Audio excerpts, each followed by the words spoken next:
All right, let's break this down. The Micah Parsons argument. Sometimes you can be so good that it washes out the ability for you to just stay focused and play on one side of the field.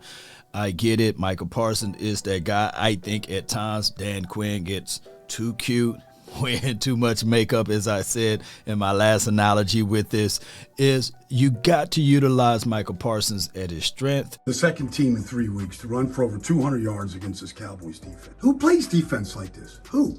Like, why would anybody run their defensive tackle out of this area here? I mean, Micah needs some kind of protection. Like, who does this? What defense is this? Like, why would you do that?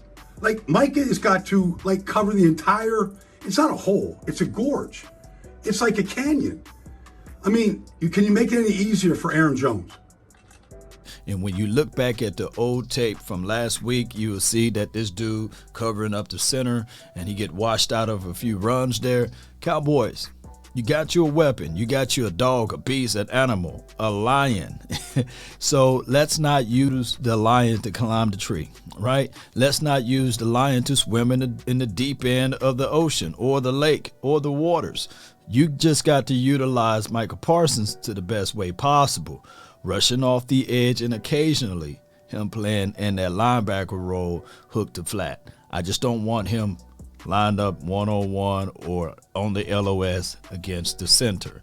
Now, we heard storylines and information from Jane Slater about how the team just need to relax, refocus, regroup, and that is what this team must do. This inability to stop the run for weeks now. The players know it's a problem. We've discussed it as a problem, and still against Green Bay, it was a problem again. In fact, they were down 14, and Green Bay decided to continue to exploit this. Now, we've listened to the guys in the locker room. Some of the things that started popping up sounded like there was some accountability taking place, wanting guys to really own their gaps, stick to their assignments. But I picked up the phone and talked to a number of folks, among them Brian Baldinger, who sent me a really interesting clip. And I want to play this one for you. This was right before the half when Aaron Jones scored on the touchdowns. I want you to watch Micah Parsons here.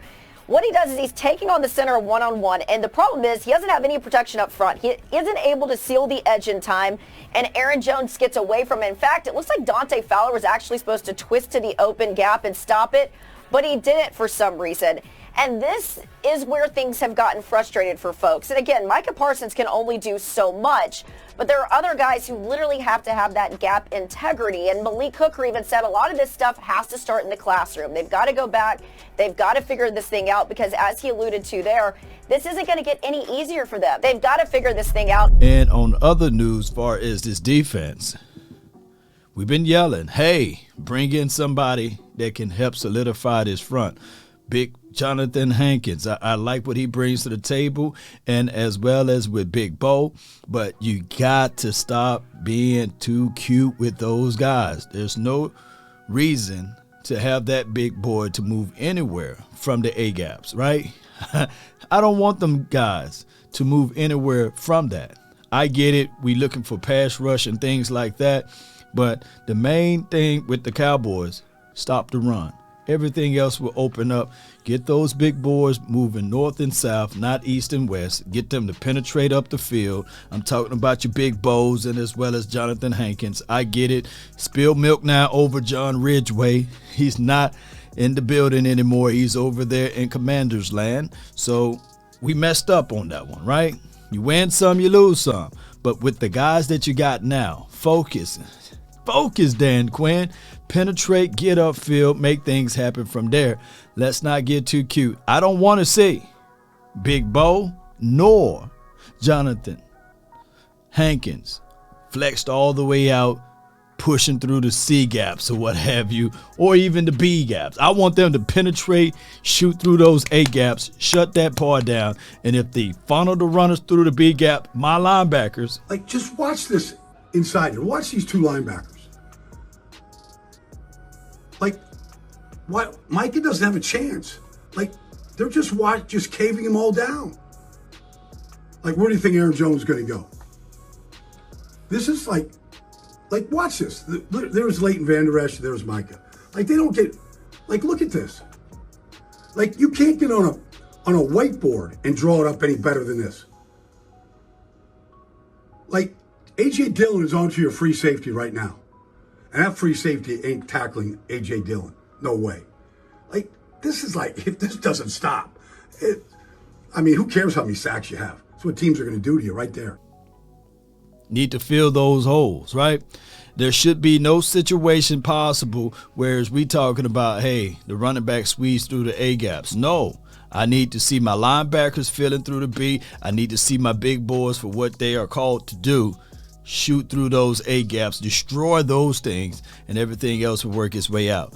Now, another thing that I realized with this team, Cowboy Nation, is this right here. We play a lot of safeties on the field. We got 3 safeties on the field. There will be a situation where size matter. And when you take out a linebacker, a true physical formed linebacker, you taking out size. And over a period of time, the law of diminishing rates of return will happen. J-Ron Curse, he's my dog. But 6'4", 205 to 215 pounds, that's light body work, right? And those guys, when you get engaged a lot, it's hard to disengage, right? And they are attacking right at him.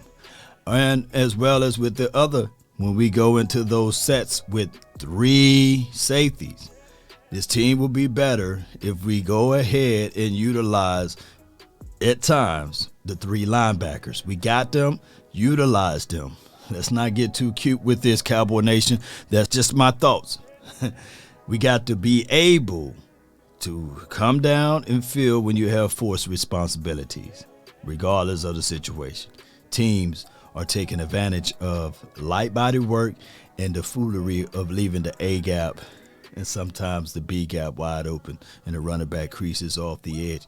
And speaking of edge, somebody outside of DeMarcus Lawrence, come on, man. Y'all got to stop getting hooked. You guys got to contain better. And on top of that, let's get better run fits out there on stopping that. Here's how we can do this. When you look at the sample size of my guy, Sam Williams, he's pretty good against the run. The only problem is the Cowboys organization give him lack of reps. Let's increase that total. And let's see what he brings to the table juxtaposed to Dorrance Armstrong as well as Dante Fowler and Basham, right? I like what I'm seeing out of Sam Williams, Cowboy Nation. That's my thoughts of all of this. That's been my time. I really thank you all for yours. DC for life. Let's get it.